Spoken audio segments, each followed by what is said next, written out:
जया, अरे देखो ना दरवाजे पर कौन है। लगता है बेल हमारा जल ही जाएगा। अरे बस बस। अपने ज़रूरी फाइलों को समेटते हुए उन्होंने अपनी पत्नी से कहा, लेकिन पत्नी से कहने के बावजूद वे दरवाज़ा खोलने के लिए उठने का उपक्रम करने लगे। तभी पत्नी बोली कि हाँ हाँ, लग तो रहा है कि बड़ी जल्दीबाजी मची है शायद किसी को। मुझे तो लगता है भाई साहब आए हैं, कहते हुए उसने ही दरवाज़ा खोल दिया। आइए भाई साहब, बहुत दिनों बाद आज हमारी याद आई है। भाभी जी, मैं आज एक खास काम से आपके पास आया हूँ, लेकिन पहले चाय पिलाइए। बड़े भाई ने चाय की फरमाइश की है तो मैं समझ गया कि आज ज़रूर उसका कोई काम है। मैंने अपने सामने रखे सारे कागजात उठाकर रख दिए, क्योंकि उसके आने की मुझे भी बड़ी खुशी हुई थी। हाँ बोलो, क्या काम है? मैंने पूछा। देखो राजन, मैं ना सलोनी की शादी पक्की करने जा रहा हूँ। लड़का अच्छा है और घर बार भी ठीक ठाक है। मुझे रुपयों की कोई कमी नहीं है। मेरी सिर्फ 2 बेटियाँ हैं। मेरा सब कुछ उन्हीं का तो है। मैं उन्हें बहुत कुछ दूंगा। सच है कि नहीं? फिर भी लड़के की ज़्यादा जानकारी तो मालूम करनी ही पड़ेगी ना, और वही काम लेकर मैं तुम्हारे पास आया हूँ। भैया की बेटी सलोनी सचमुच बहुत सुंदर और भली लड़की थी। अमीरी में पलकर भी बहुत सीधी साधी थी। हम दोनों को हमेशा यही सवाल सताता कि सलोनी की माँ बड़े घर की बेटी, मायके से खूब धन दौलत लेकर आई थी और हमेशा अपना बड़प्पन जताने वाली। उसकी पढ़ाई लिखाई ज़्यादा नहीं हुई थी और उसे ना कोई शौक था, ना किसी कला का ज्ञान। वह अपनी अमीरी के सपने में खोने वाली, और इसीलिए उसकी मेरी पत्नी से जमी नहीं। देख राजन, मेरे पास दौलत की कोई कमी नहीं है और मेरी बेटी भी अच्छी है, तो हमें अच्छा दामाद तो मिलना ही चाहिए। हाँ भाई हाँ, तुम बिल्कुल ठीक कह रहे हो। तुम्हारा देखा हुआ लड़का जरूर अच्छा ही होगा। मैं उसके शब्द सुनकर चौंक पड़ा। बाप रे बाप, क्या मैं फिर ऐसे ही फंसूंगा? मेरे मन में विचार आया। राजन, लड़का तुम्हारी जानकारी में है। तुम्हारी चचेरी साली का बेटा, जो नेहरू नगर में रहता है। इस पर मैंने और जया ने एक दूसरे की तरफ देखा। हाल ही में हमने एक शादी तय करने में योगदान दिया था। अब इनसे क्या कहूँ? मैं वैसे ही उठ खड़ा हुआ और अमित का खत अलमारी से निकाल कर उन्हें दे दिया। भैया, तुम्हारी सलोनी की शादी तय हो रही है। यह सुनकर हम दोनों को बहुत खुशी हो रही है। सलोनी बड़ी गुणी लड़की है, अतः उसे अच्छी ससुराल मिलनी चाहिए, यही हमारी भी तमन्ना है। लेकिन अब पहले जैसी परिस्थितियां नहीं रही हैं। आजकल हर घर में 1 या 2 बच्चे हैं। अपनी बच्चियों को माँ बाप खूब धन दौलत देते हैं। तुम्हारे जैसे धनवान सिर्फ देते ही नहीं, बल्कि उसका बोला बाला भी करते हैं। बार बार कह कर दिखाते हैं कि हमने बेटी को इतना दिया, उतना दिया। यह बात किसी को पसंद आती है तो किसी को नहीं, और लगता है कि उसका अपमान किया जा रहा है। इस पर वे क्या करते? वह अब तुम इसी खत में पढ़ लो। मैं क्या कहना चाहता हूँ वह तुम समझ जाओगे। पत्र कुछ ऐसा था। माननीय काका जी को नमस्कार। मैं यह पत्र जानबूझकर लिख रहा हूँ, क्योंकि आज या कल कुछ बातें आपको मालूम होंगी, तो उसके कारण आपको पहले ही ज्ञात कराना चाहूँगा। पिछले कुछ दिनों से मैं बहुत परेशान हूँ। फिर आप कहेंगे कि पहले क्यों नहीं बताया। जो कुछ घटित हुआ है उस समस्या का हल मुझे ही निकालना था। हो सकता है मेरा निकाला हुआ हल आपको पसंद ना आए, आपको कोई दोस्त ना दे, यही मेरी इच्छा है। आपने हमारी शादी तय करने में बड़ा योगदान दिया है। वैसे शादियाँ तय कराना आपका सामाजिक कार्य है, लेकिन कभी कभी ऐसा भी हो सकता है। यह बतलाने के लिए ही यह पत्र लिख रहा हूँ। शादी के बाद मैं अपनी पत्नी के साथ उसकी मायके जाया करता था, लेकिन हर बार किसी न किसी कारण वहाँ से नाराज होकर ही लौटता था। सासू माँ अक्सर कहती हैं कि आपने जो पैंट पहनी है वह हमने ही दी थी, वही है ना? क्या कभी अपनी पत्नी को कोई साड़ी दिलाई, या जो हमने दी थी उसी से काम चलाते हो? फिर अपनी बेटी से पूछती हैं कि बेटी, क्या कोई नया गहना बनवाया, या गहने भी हमारे दिए हुए ही हैं? गले में अभी तक मामूली मंगलसूत्र ही हैं। क्या मैं दूँ अपने गले का निकाल कर? मैं देख रही थी कि तेरे ससुराल वाले कुछ करते भी हैं या नहीं। मेरी सास हमारे घर में आती तब भी वही ढाक के 3 पात। यह थाली हमारी दी हुई है ना, यह सेट इतनी जल्दी क्यों निकाला। वह दूर दूर के रिश्तेदारों को हमारा घर दिखाने लाती और बताती कि बेटी की गृहस्थी के लिए हमने सब कुछ दिया है। सुबह होते ही सास का फ़ोन आता है कि क्या तुम अभी तक उठी नहीं हो, आज खाने में क्या बना रही हो। खाना बनाने के लिए नौकरानी क्यों नहीं रख लेती। तुम अपनी सास से कह दो कि मैंने कभी खाना बनाया नहीं है और मेरी माँ को भी इसकी आदत नहीं है। अगर तुम नौकरानी नहीं रख सकती हो तो मुझे बताओ, मैं एक नौकरानी तुम्हारे लिए भेज दूंगी जो तुम्हारे सारे काम कर लेगी।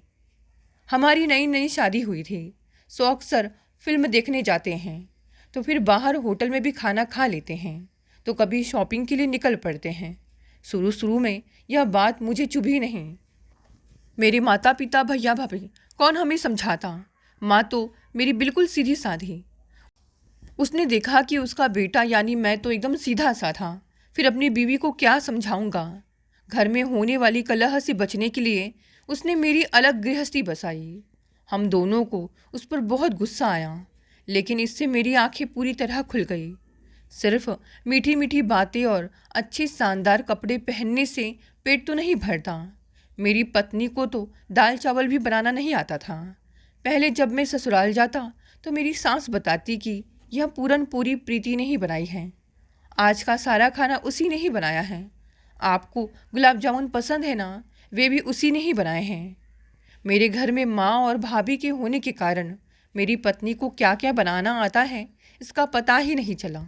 उसे पूरन पूरी तो क्या, सादी चपाती भी बनाने नहीं आती थी। अगर अपनी माँ से पूछकर कुछ बनाना है तो पूछे कैसे। हमारे घर में फ़ोन ही नहीं था, सब कुछ मुश्किल। हमारे यहाँ फ़ोन नहीं था तो उसके माँ बाप हमेशा घर में आते कहते कि हमेशा बाहर की चीज़ें लाकर खाते रहते। मेरी नाराज़गी दिन ब दिन बढ़ती जा रही थी। जब तक हमारी गृहस्थी अलग नहीं थी तब तक सारा खर्च पिताजी और भाई साहब उठाते थे। इसीलिए यह बोझ मेरे सिर पर कभी नहीं आया। पैसा कैसे खर्च किया जाए, सेविंग कैसी की जाए, मुझे इसका बिल्कुल ज्ञान नहीं था। होटल में खाना, घूमना, मौज मस्ती तथा शॉपिंग में ही मेरी सारी कमाई खर्च हो जाती थी। पिताजी से पैसे मांगना भी मुझे अच्छा नहीं लगता था। माँ मेरी इस मजबूरी को समझती थी, इसीलिए वे अपने साथ साथ मेरे घर के लिए भी राशन का इंतज़ाम कर देती थी। अब मुझे जीवन की असलियत का पता चलने लगा था। नई नई शादी की मौज मस्ती अब ख़त्म हो चली थी। इससे उबरने के लिए अब हमें अपना रास्ता खोज निकालना था और यही सोचकर मैंने प्रीतो को सब बातें ठीक से समझाने का फैसला कर दिया। उसी समय शहर से जरा दूर पिताजी का एक प्लॉट था, वे उसे मुझे देने वाले हैं। यह बात उन्होंने मेरे ससुर को बताई तो उन्होंने घर बनाने के लिए रुपया दिया। हम सबसे ज़रा दूर रहने के लिए गए, इसीलिए बहुत से सवाल अपने आप हल हो जाएंगे।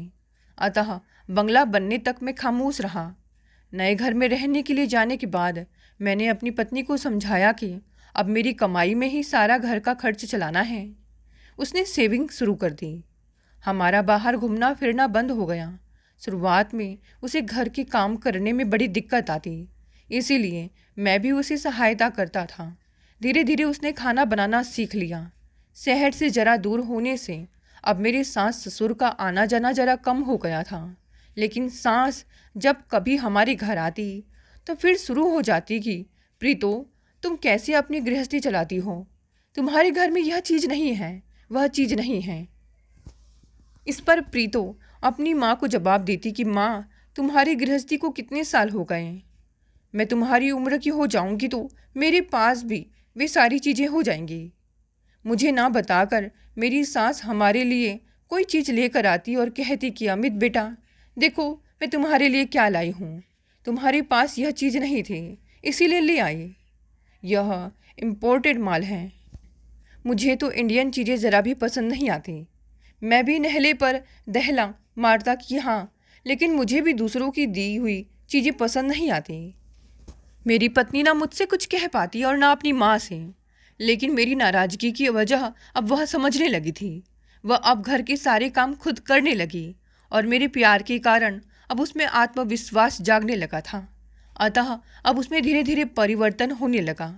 अब वह अपनी माँ से सीधे कह देती कि माँ, अब तुम मेरे लिए कुछ ना लाया करो। अमित को भी तुम्हारा बर्ताव पसंद नहीं आता और इससे हम दोनों के बीच मनमुटाव होता है और झगड़ा होने लगता है। दूसरों की भावनाओं को समझना मेरी सास ने कभी सीखा ही नहीं था और शान दिखाने की आदत कैसे छूटती।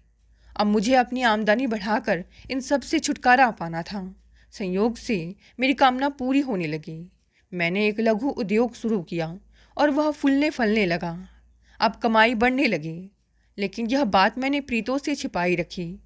इसी बीच मेरे ससुर ने अपनी उम्र के 59 साल पूरे किए। इस अवसर का मैंने लाभ उठाने का फैसला लिया और अपने माता पिता से कहा कि मैं अपने ससुर की 60वीं वर्षगांठ मनाने जा रहा हूँ। मेरे यह प्रस्ताव सुनकर माता पिता खुश हो गए। माँ बोली कि दामाद भी तो बेटा ही होता है रे, अच्छा कर रहे हो बेटा। लेकिन माँ को मेरी तिरछी चाल जरा भी समझ में नहीं आई। मेरे सास ससुर को जब यह बात पता चली तो वे बहुत खुश हो गए। इस पर मेरी पत्नी जरा छटपटाई, क्योंकि उसके माता पिता के लिए मेरे प्यार से अच्छी तरह वाकिफ थी वह। अतः मेरे आयोजन के बारे में उसके मन में शंका थी। यह बात उसके चेहरे पर साफ झलकती थी। समारोह के दिन सुबह होम हवन और पूजा के बाद सारे पुरोहितों को ससुर के हाथों किसी को चांदी का बर्तन, किसी को चांदी की कटोरी तो किसी को चांदी की थाली आदि मेरे घर की महंगी चीज़ें दान करवाई। उपस्थित मेरे रिश्तेदार यह देखकर चकित रह गए। छोटी मोटी वस्तु को मैंने घर के कोने में सजा रखा था, अतः मैं उन्हें आंगन में ले आया हूँ। मैंने मेरे नौकर से सुबह ही कह दिया था कि वह झोपड़पट्टी में रहने वाले गरीबों को वहाँ लेकर आए। उन्हें अंदर बुलाया गया और सास के हाथों से एक एक चीज का बंटवारा होने लगा। एक एक चीज देते समय सास का चेहरा उतर गया था। आखिर उन्होंने मुझसे पूछ ही लिया कि अरे अमित, यह तुम क्या कर रहे हो? मेरी दी हुई सारी चीज़ें गरीबों में क्यों बांट रहे हो? लेकिन सारी चीज़ों का बंटवारा होने तक मैं खामोश रहा। फिर बोला कि हाँ, वे सारी चीज़ें आपने हमें दी थी ना। अब अपने ही हाथों से आपने उन्हें गरीबों में बांट दिया है। वैसे आपका हमें कुछ देना मुझे जरा भी नहीं भाया। अब आप किसी के सामने मुझसे नहीं पूछ सकेंगे कि अमित, यह चीज़ हमारी दी हुई है। इन चीज़ों का दान करने से अब इन गरीबों की दुआएं आपको मिलेंगी। मैं तो आपके उपकारों से अब मुक्त हो गया हूँ। सब लोगों के सामने मैंने अपने ससुर के हाथ में बंगला बनाने की लागत का चेक रख दिया और उन्हें नमस्कार करते हुए बोला कि यह रकम आपने मुझे बंगला बनाने के लिए दी थी ना, यह राशि मैं आपको लौटा रहा हूँ। बहुत सी संस्थाएं गरीबों के लिए काम करती हैं। आप ये रुपए उन्हें दान करेंगे तो उनके लिए यह बड़ी सहायता होगी। इस पर वे बोले कि लेकिन यह राशि मैंने तुमसे वापस कहाँ मांगी थी? वापस नहीं मांगी थी, लेकिन कई लोगों के सामने आपने बार बार कहा कि मैंने बंगला बनाकर दिया है अपने दामाद को। मेरे माता पिता के आशीर्वाद से मैं यह रकम आपको वापस करने के काबिल हो गया हूँ। आपने बंगला बनाने के लिए रुपए दिए, लेकिन जिस जमीन पर यह बंगला बनाया गया वह तो मेरे पिताजी की दी हुई थी। यह बात आप भूल गए। आप अपनी बेटी से पूछिए कि क्या मेरे पिताजी ने कभी उससे कहा कि यह जमीन मेरी दी हुई है? सासू माँ, वैसे आपके मुझ पर बड़े उपकार हैं। आपने जो कुछ किया लेकिन उसका बार बार बखान ना करती तो मैं जिद करके इस हालत में कभी नहीं पहुँचता कि आपके उपकारों का बोझ उतार सकूँ। मुझे तो आपकी सिर्फ आशीर्वाद की ज़रूरत है। कहते हैं कि दान देते वक्त एक हाथ की खबर दूसरे हाथ को नहीं होनी चाहिए, और आप तो अपनी ही बेटी को दी हुई चीज़ों का लोगों के सामने ढिंढोरा पीटते थे। मेरा यह व्यवहार मेरे माता पिता को बिल्कुल अच्छा नहीं लगा। मेरी पत्नी को तो इस बात का गहरा सदमा लगा। वह अपनी माँ से बोली कि मैंने 1000 बार कहा था, लेकिन तुमने सुना नहीं। तुम्हें ऐसा ही जवाब मिलना था माँ। मेरे ससुर गुस्से से आग बबूला हो गए तो मेरे पिता ने उन्हें समझाया कि साहब जाने भी दीजिए, मेरा बेटा नादान है और उससे गलती हुई है। उसकी गलती के लिए मैं आपसे क्षमा याचना करता हूँ। उसे ऐसा बर्ताव नहीं करना चाहिए था। मेरे पिताजी की बात सुनकर मेरे ससुर को पश्चाताप हुआ। वे बोले कि अमित, मुझे तुम पर बहुत गुस्सा आया था। लेकिन मैंने तुम्हारे बर्ताव पर सोचा था तो पाया कि तुम ठीक ही हो। कांटे से कांटा निकालने की कहावत को तुमने चरितार्थ किया है। पैसे से आया घमंड अब खत्म हो गया है। अब तुम हमें माफ़ कर दो, हमारे कारण तुम्हें काफ़ी सहना पड़ा। काका जी, अब मैं उनका असली दामाद बन गया हूँ। इस पर आप प्रतिक्रिया जरूर लिखिएगा। आपका अमित। भैया ने पत्र वापस करते हुए कहा, वह बिल्कुल ठीक ही कह रहा है। देने वाले को भी चाहिए कि वह सुख प्राप्त करने के लिए दें। छोटी छोटी चीज़ें इकट्ठा करते करते हमने दुख सहे। अब अपने बच्चों को यह सब ना सहना पड़े, इसीलिए वे अपनी बेटी को देते हैं। लेकिन उसमें घमंड की भावना नहीं होनी चाहिए, वरना लेने वाले की भावनाओं को ठेस पहुंचना स्वाभाविक है। यह ध्यान में रखना आवश्यक है। भैया ने कहा, राजन, अब मेरे हाथ से भी यह ऐसी गलती होने जा रही थी। तुमने यह पत्र पढ़ने का मौका देकर मुझे जगा दिया है। हमारे कारण हमारी बेटी की गृहस्थी में तूफान नहीं उठना चाहिए। तुम मेरी तरफ से अमित को धन्यवाद कहना कि उसके कारण एक और ससुर जग गया है। दोस्तों, ये छोटी सी कहानी यही समाप्त हो गई। चलिए साथ देखते हैं आज की दूसरी कहानी। इंसान भी ना बड़ा विचित्र प्राणी है। कुछ मिल गया तो खुशी से भौरा जाता है, कुछ छिन गया तो पीड़ा से सिसक उठता है। यह पुरानी कहानी हर बार नई होकर हर जिंदगी में दोहराई जाती है। उसका खुद का जीवन इसका एक उदाहरण है। ऊंची नौकरी, मानसी के साथ विवाह और आरोही का जन्म, ये जीवन के भी सुख हैं जिन्हें पाकर वह खुशी से भौरा उठा था। फिर एक दुर्घटना में सदा के लिए अपाहिज हो जाना, नौकरी छूटना और बेटी को साथ लेकर पत्नी का घर छोड़ जाना, वे दुख हैं जिन्होंने दर्द की तीखी लहर उसके सर्वांग में दौड़ा दी। अनायास ही ललित की आंखों में 2 बूंद आंसू झिलमिला उठे। जब से तन जर्जर हुआ है, मन भी न जाने क्यों बेहद दुर्बल हो गया है। तनिक सी बात पर आंखें भर आती है। यह सच है कि पुरुष की आंखों में आंसू अच्छे नहीं लगते, लेकिन क्या किया जाए। जिसका सब कुछ लुट गया है, विधाता पत्नी तक ने उसे छोड़ दिया है। उस एकाकी पुरुष की वेदना नारी की प्रसव पीड़ा से कम भयंकर नहीं। वह तो कहो कि अम्मा जिंदा थी, वरना। ललित के मुंह से एक ठंडी सांस निकल गई। सिरहाने बैठी अम्मा नीचे झुककर मृदु स्वर में बोली, कुछ चाहिए बेटा? नहीं। थोड़ा दूध लाऊं? सुबह से तुमने कुछ खाया पिया नहीं है। आरोही के आने पर खाऊंगा, पर मानसी ने आरोही को भेजने से इनकार कर दिया तो? इनकार कैसे करेगी बहू? पड़ोस के सूर्यकांत जी अदालत का हुक्मनामा लेकर गए हैं। पुलिस के 2 सिपाही साथ हैं, वे लोग अब आते ही होंगे। कैसी विडंबना है कि बाप को अपनी बच्ची से मिलने की खातिर अदालत का दरवाज़ा खटखटाना पड़ा है, पुलिस भेजनी पड़ी है। अगर कहीं जज साहब भी मानसी की तरह तंग दिल होते तो मुझे अपनी आखिरी इच्छा को मन में लिए ही दुनिया से जाना पड़ता। यह कहकर ललित ने एक ठंडी सांस खींची। अम्मा कुछ नहीं बोली, चुपचाप बेटी के कमजोर चेहरे पर अपना झुर्रिया भरा हाथ फिराती रहीं। वर्षों से गुमसुम हो चुका ललित आज न जाने क्यों इतना बोल रहा था। मानसी के चले जाने के बाद उसने हाँ हूँ के अलावा कोई बात ही नहीं की थी। उसकी बोलने की इच्छा ही जैसे मर गई थी। अब तो यह हाल हो चुका है कि चाहने पर भी वह बातचीत नहीं कर पाता। कमजोरी इतनी हो गई है कि पूरी ताकत लगाकर बोलने पर भी चिड़िया की तरह चींची से ज़्यादा तेज आवाज़ नहीं निकलती।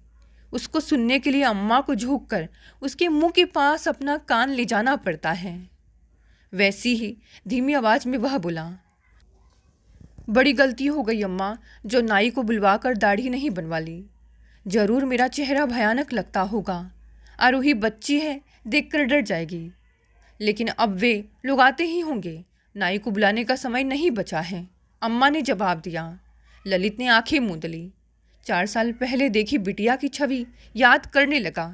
बच्ची का मुस्कुराता चेहरा ही तो वह औषध था जिसके सहारे इतनी लंबी बीमारी को उसने काटा था। तकिए के नीचे संभाल कर रखा बेटी का फोटो निकाल निकाल कर इतनी बार देखा कि फोटो की हर रेखा मन में पूरी तरह उतर गई थी। लंबी बीमारी में पुरानी यादें रोगी की अनमोल धाती होती हैं। बीते हुए दिनों की सुहानी याद उसके घायल मन पर मरहम का काम करती है। यदि यह सहारा ना होता तो आदमी पागल हो जाए। अकेले पड़े पड़े छत और दीवारों को कोई कितनी देर देख सकता है।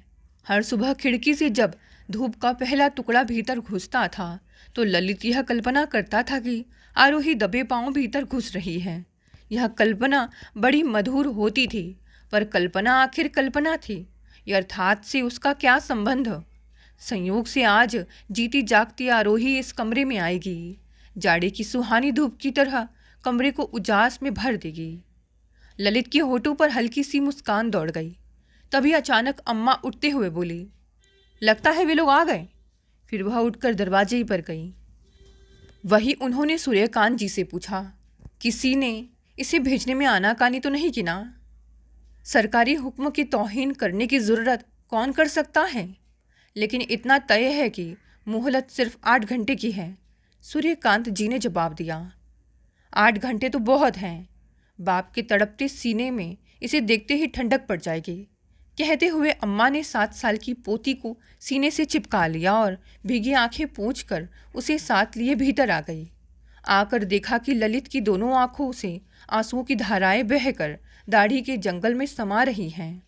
अम्मा ने प्यार से झटका, बेटा अब आंसू मत बहा, बच्ची सहम जाएगी। कितने इंतज़ार के बाद तो इसे देख सका है तू, पास बैठकर बातचीत कर। ललित लटपटाती जबान से बोला, तुमने मुझे पहचान लिया बेटी? मुंह खोलते ही सामने के 2 टूटे दांतों की खाली जगह नजर आई। लंबी कष्टदायक बीमारी ने उसे 35 वर्ष की आयु में ही बूढ़ा बना दिया था। सचमुच उसका चेहरा काफ़ी विकृत और भयानक लगने लगा था। आरोही बड़े धैर्य से रोगी के सिरहाने बैठ गई। उसकी आंखों में न भय था, न जान छुड़ाकर भागने की छटपटाहट। मीठी आवाज़ में बोली, पहचानूंगी क्यों नहीं, आप मेरे पापा हैं। ललित तो जैसे निहाल हो गया। जल्दी जल्दी अपने कमज़ोर हाथों से बच्ची को स्पर्श करने लगा। पिता पुत्री के इस मिलन को अम्मा ना देख सकी। उधर से मुंह घुमा लिया उन्होंने और आगे बढ़कर अलमारी से एक खूबसूरत कीमती गुड़िया निकाल लाई। उन्होंने यह कल ही बाजार से मंगवाई थी। आरोही ने गुड़िया की ओर आंख उठाकर भी नहीं देखा। 7 साल की उस बच्ची में न जाने कहाँ से इतनी समझ आ गई थी कि उसके भोले बाल मन ने भावी अमंगल को सूंघ लिया था। जैसे संयोग से हासिल हो जाने वाले पिता के दुर्लभ प्यार का वह एक एक क्षण आत्मसात कर लेना चाहती थी। अपने हाथों से उसने ललित को एक प्याला दूध पिलाया। किसी कुशल परिचारिका की तरह एक एक चम्मच दूध पिता के मुंह में डालती रही। फिर तौलिया उठाकर बड़ी सफाई और जतन से मुंह पोंछ दिया। वह 1 मिनट भी पिता के पास से हिली नहीं। दादी का दिया साग पराठा भी उसने वहीं बैठकर खाया। अपने नन्हे नन्हे कोमल हाथों से वह पिता का सर दबाती रही। बैठे बैठे अपने स्कूल की, अपनी सहेलियों की, अपने खिलौनों की ढेर सारी बातें सुनाती रही। उसके पिता को अंग्रेजी और हिंदी के शिशु गीत भी बड़ी लय में सुनाए। पिता को थका जानकर उसने पिता से कुछ देर सोने का अनुरोध भी किया। अम्मा वहीं जमीन पर चटाई बिछाए आराम करती रही। जितनी बार वह ललित को दवा पिलाने उठती, आरोही उनके हाथ से दवा ले लेती और पिता को खुद दवा पिलाती। कौन कह सकता था कि यह लड़की 4 साल बाद अपने पिता से मिली है। वक्त गुजरता गया। 8 घंटे पलक झपकते ही बीत गए। चलो आरोही, सख्त आवाज में दिया यह आदेश सुनकर ललित के कमरे में सब चौंक पड़े। मानसी अपने बड़े भाई प्रतीक के साथ दरवाजे पर खड़ी हुई थी। आरोही ने घबराकर पिता की कमजोर कलाई मजबूती से पकड़ ली। मैं नहीं जाऊंगी, यहीं पापा के पास रहूंगी। चलोगी कैसे नहीं? कहते हुए प्रतीक ने उसे झपट कर गोद में उठा लिया और उसके रोने मचलने की परवाह किए बिना उसे लेकर चल दिया। पल भर तो कमरे में मौत की सी खामोशी छाई रही। फिर ललित की करुण सी हंसी उभरी जो रोने जैसी लग रही थी। वह बोला, अम्मा, बेकार ही आरोही को बुलवाया। आखिरी समय में मेरे मन में मोह जग गई है। सालों अकेले पड़े पड़े सन्यासी की तरह दुख सुख से ऊपर हो गया था। मन में कोई चाह ही बाकी नहीं रही थी। लेकिन अब चाहता हूँ कि 10-5 दिन और जिंदगी मिल जाए जिसे आरोही के साथ गुजार सकूं। तब चैन से प्राण निकलेंगे। इस बात को भूल जाओ बेटा, अब वह तुम्हें देखने को भी नहीं मिलेगी। उसकी तरफ से अपना मन हटा लो, अम्मा ने कांपते स्वर में समझाया। सच कहती हो अम्मा, एक ठंडी सांस लेकर ललित बोला। पर कहने से ही क्या बच्ची को भुलाया जा सकता था? वह ध्यान हटाने की जितनी कोशिश करता, बच्ची मानस पटल पर उतनी ही शिद्दत से छा जाती। लगता जैसे झुक कर पूछ रही हो, पापा आपको संतरे की एक फांक छिलकर और दूं? खींच कर ले जाते वक्त कैसी मचल रही थी। मैं अपने पापा के पास रहूंगी, मुझे यहाँ से मत ले जाओ। अपने घर जाकर आरोही पांव पटकते हुए मचल गई। हाँ हाँ, मैं अपने पापा के पास रहूंगी, मुझे वहाँ से क्यों ले गए तुम लोग? मानसी ने खिसिया कर उसकी गाल पर एक तमाचा जड़ दिया। बोली, पापा के पास लड्डू मिल रहे थे तुझे, घंटों से उसी एक बात को रटी जा रही है। दिमाग खराब कर दिया है मेरा। दरवाजे के पास आकर प्रतीक ने गंभीर स्वर में समझाया। बच्ची के साथ तुम भी बच्ची मत बनो मानसी, उसे प्यार से समझा बुझाकर चुप कराओ, मारने पीटने से कुछ नहीं होगा। प्रतीक चला गया तो मानसी पल भर खामोश रही। फिर उसने बेटी की पीठ पर प्यार से हाथ फेरा। बोली, अच्छे बच्चे जिद नहीं करते, तुम तो बहुत अच्छी बिटिया हो। आंसू पोंछ कर दूध पी लो, देखो कितनी रात हो गई है। मैं क्यों तुम्हारा कहना मानूं? हाँ, तुमने कौन सा मेरा माना? जबरदस्ती मुझे ले आई वहाँ से। मेरा मन क्या अपने पापा के पास रहने को नहीं होता? निशा, गौरव, सोनू सब बच्चे अपने मम्मी पापा के घर पर रहते हैं, मैं नानी के घर में क्यों रहूं? आरोही ने हिचकियाँ लेते हुए मान भरे स्वर में कहा।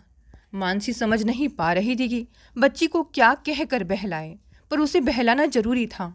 वह हिचकिचाते हुए बोली, देखो बेटे, बात यह है, असल में तुम्हारे पापा बीमार हैं, वहाँ रहने से तुम्हारी पढ़ाई लिखाई कुछ नहीं हो सकती।